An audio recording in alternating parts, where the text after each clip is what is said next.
Dream it, wish it, do it. Rêve-le, souhaite-le, fais-le. Vous souvenez-vous, la dernière fois, on vous a posé cette question. Et toi, qu'est-ce que tu rêves de faire quand tu seras grand ? On en a parlé tout à l'heure. Moi, j'avais 8 ans. La dernière fois, on m'a posé cette question. Et depuis, étonnamment, on ne me l'a plus jamais reposée. À croire que les adultes n'ont plus le droit d'avoir de rêves et encore moins de les réaliser. À 8 ans, j'avais 2 rêves. Celui d'être chauffeur routier, mais aux États-Unis, pour conduire ces gros camions et traverser ce mythique et magnifique pays. Et je voulais être coureur cycliste professionnel pour imiter mon cousin qui, à l'époque, remportait toutes les courses auxquelles il participait. Et puis, je ne sais pas si les choses se sont déroulées pour vous comme pour moi, mais ces rêves-là se sont estompés. Je les ai mis dans un coin de ma tête. Et puis, avec le temps, les obligations, les contraintes, la vie d'adulte, ils ont disparu. Et puis, il y a 5 ans, ma vie d'homme, de père, de chef d'entreprise a basculé en l'espace de 3 mois. J'ai divorcé. Ce qui m'a contraint à vendre les parts sociales que j'avais dans l'entreprise que j'avais créée 6 ans plus tôt, ce qui m'a conduit tout droit au chômage et à l'isolement le plus total. J'étais donc seul, je ne voyais plus mes enfants, je n'avais plus de travail, et je me revois encore la nuit du 24 et 31 décembre 2010, seul chez moi, en écoutant le silence, allongé par terre, regardant le plafond, et à me dire « c'est quoi la suite ? Et je fais quoi maintenant ?»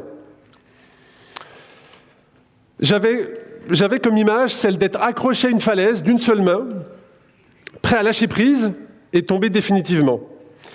Et à ce moment-là, je touchais le fond littéralement, mais ce fond, j'ai décidé de prendre appui pour remonter sur cette falaise. Et ce jour-là, je me suis promis qu'en plus de remonter sur cette falaise, j'allais grimper tout en haut de la montagne. Pour cette prise de décision, j'avais vraiment trois images en tête. La première, je me disais que la vie est un livre avec plusieurs chapitres. Et je décide aujourd'hui d'être l'auteur des chapitres à venir. Le deuxième, ça a été de me dire, si demain, je venais à disparaître, quelle valeur j'allais transmettre aux gens qui m'entourent. Et le troisième, c'est si demain, j'ai un de mes enfants qui vient me voir et qui me dit « Papa, j'ai un rêve ». J'avais envie de lui dire « Moi aussi, j'ai eu un rêve, j'ai réussi, j'ai mis toute mon énergie, vas-y, fonce, à ton tour ». Ces moments difficiles donc de 2010 ont fait ressurgir en moi mes 2 rêves, vieux de plus de 30 ans. Et ce jour-là, j'ai décidé de les réunir pour n'en faire qu'un, faire du vélo sur les mythiques routes américaines. Et c'est comme ça que je me suis retrouvé à Los Angeles, en juin 2015, avec mon vélo, et j'ai décidé de traverser la Californie. Et puis j'ai continué. J'ai décidé de traverser le magnifique état de l'Arizona et ses déserts, puis j'ai continué. J'ai traversé l'Utah et les réserves d'Indiens. Et ensuite le Colorado, qui m'a offert des panoramas incroyables. Puis j'ai continué avec le Missouri. J'étais toujours à vélo, je vous précise. Puis le Missouri, le Kansas également, excusez-moi, avec un état qui est plat comme la main, où en fait on voit l'horizon aux 4 coins, avec des lignes droites de 70 km. Le Missouri donc, l'Illinois, l'Indiana, l'Ohio, et j'ai continué toujours avec la Virginie de l'Ouest, et des pentes extrêmes, la chaîne rocheuse des Appalaches avec des pentes à 20%. Puis j'ai continué avec la Pennsylvanie et enfin Washington avec l'État du Maryland. J'avais ainsi accompli mon rêve, parcourir 4900 km à travers les États-Unis. Mais si vous m'avez bien écouté, vous aurez remarqué que j'ai mis 5 ans pour concrétiser mon rêve. Mais pourquoi 5 ans pour réaliser un tel projet ? Eh bien parce que je l'ai réalisé dans un contexte un peu particulier, celui d'une course cycliste, la Race Across America. En plus de vous faire traverser ce magnifique pays d'ouest en est, cette course, le règlement de cette course, vous impose de le faire en un maximum de 12 jours. Ce qui veut, alors sortez pas vos petites calculettes, je vais vous le dire. Ce qui veut dire un minimum de 400 km à vélo par jour si vous voulez terminer dans les classements. Cette épreuve est classée, selon les spécialistes de la presse sportive, la 2e épreuve la plus difficile au monde après le Vendée Globe Challenge. Alors cette course, j'ai eu la chance de la terminer en 11 jours, 2 heures et 38 minutes, ce qui fait de moi aujourd'hui le Français le plus rapide à avoir traversé ce continent.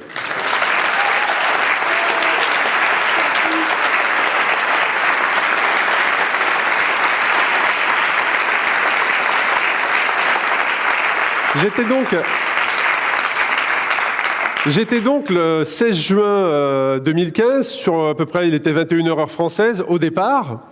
Et en fait, j'avais rendez-vous au départ. Mais à cet instant précis, sur cette photo, je me rends compte qu'en fait, j'ai rendez-vous, certes, au départ, mais j'ai surtout rendez-vous avec moi-même. Puisqu'en fait, je suis envahi par deux émotions à cet instant précis. La première, je suis fou de joie, je suis heureux, je participe à un événement incroyable. Et le deuxième, je suis terrorisé. Je suis terrorisé, puisque je vais avoir énormément de réponses à toutes mes questions. Je vais savoir si le long chemin que j'avais pris depuis 5 ans était le bon. J'allais savoir si j'allais pouvoir dépasser mes limites physiques et mentales les plus extrêmes.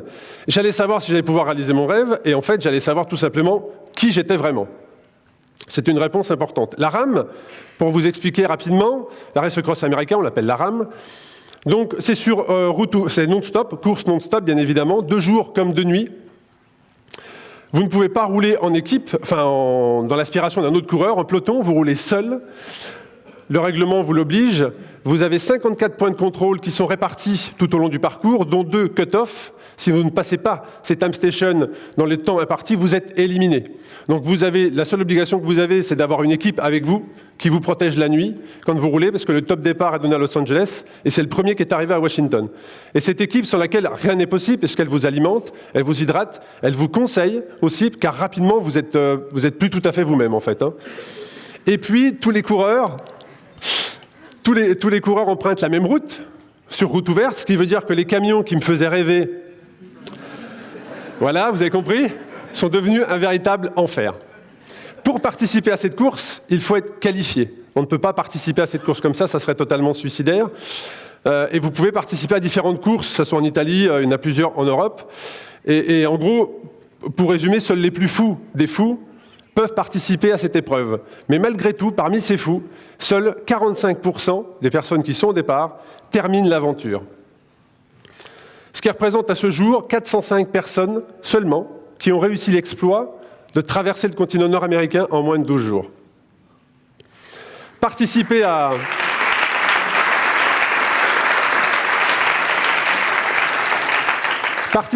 la RAM, c'est en fait se lancer un triple défi. C'est un défi de préparation, c'est un défi physique, mais c'est surtout un défi mental. Un défi de préparation, puisqu'il faut mettre toutes les chances de son côté au préalable pour se laisser une seule chance de terminer.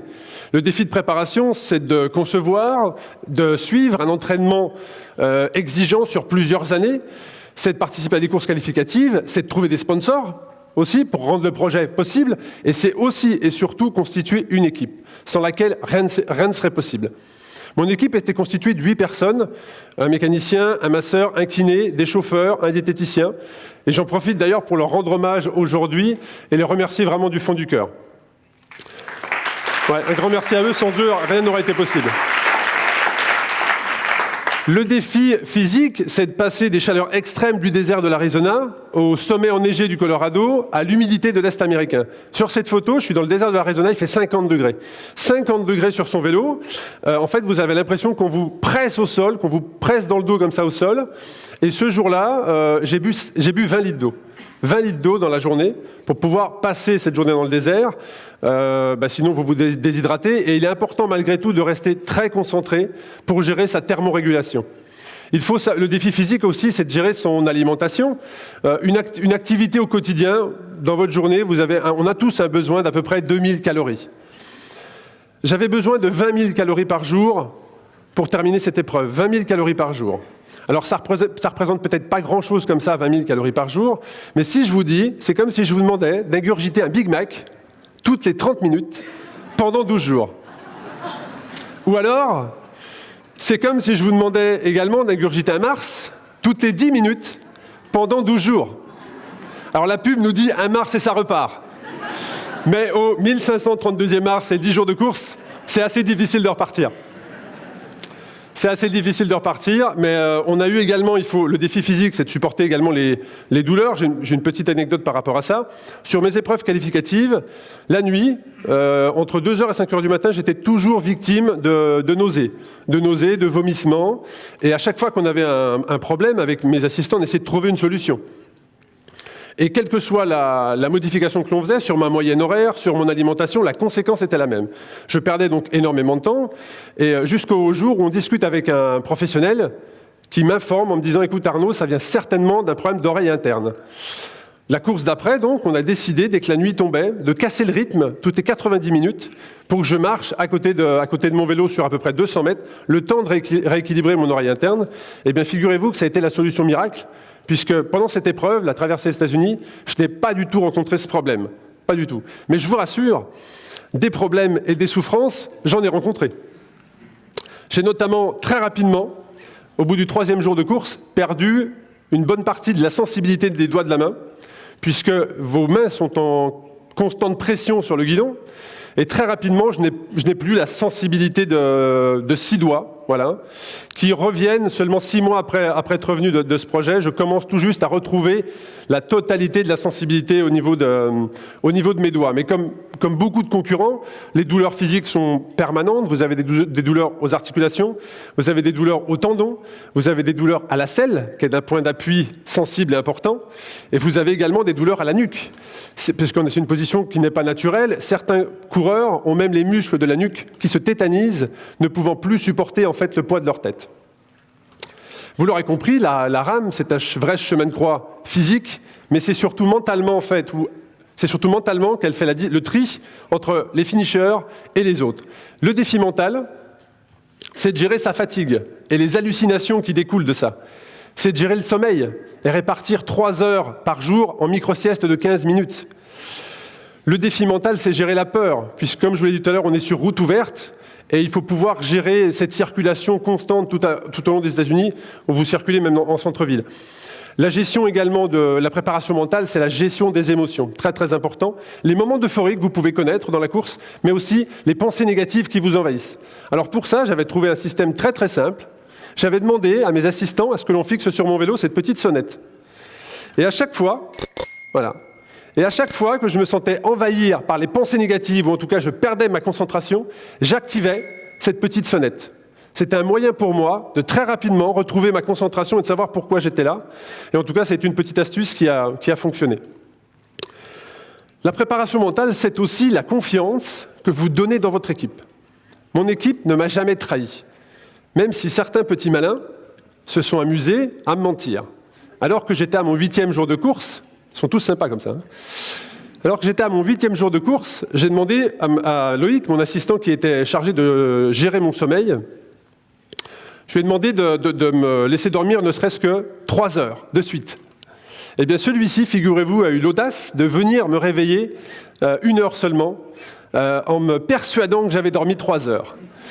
Donc ça a marché, hein, parce que je me suis levé, je suis parti. En tout cas, c'est grâce à toute cette équipe que je suis devenu le Français le plus rapide à avoir traversé le continent. La préparation mentale, c'est aussi l'adaptabilité aux imprévus. Et de transformer les pourquoi en comment. Pourquoi il pleut?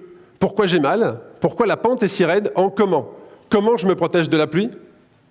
Comment j'anticipe mes blessures et mes douleurs? Et comment je gère mon effort? Important. Et puis, la préparation mentale, c'est aussi le devoir moral que vous avez de terminer cette épreuve.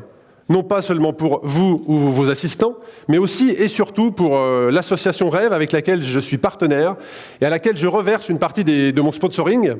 Cette association réalise le rêve d'enfants dont le pronostic vital est engagé. Et avec le fait d'avoir en fait porté ce projet-là, on sait aujourd'hui que des enfants vont pouvoir réaliser aussi eux leur rêve d'enfant qui était si important pour moi. J'ai ramené de ce projet, vous imaginez, des quantités d'images et de photos. Je vous en laisse découvrir un bref résumé.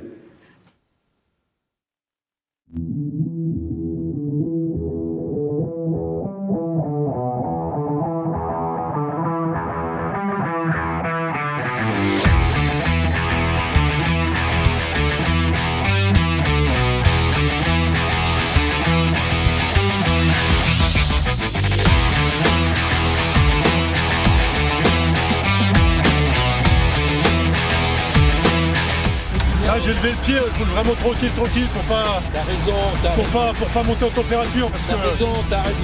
C'est incroyable. Continue comme ça, c'est bon, Arnaud. C'est incroyable.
Merci, merci. J'ai donc de cette aventure ramené j'en ai tiré vraiment deux choses très très importantes. La première, ce n'est pas votre physique qui décide de votre mental, mais c'est bien votre mental qui décide de votre physique, et vous seul connaissez votre potentiel et personne d'autre. La deuxième chose, c'est les limites. Elles ne peuvent faire finalement que deux choses. Soit elles vous stoppent, soit elles vous rendent créatif. Voilà. Moi, je vous invite vraiment à la créativité.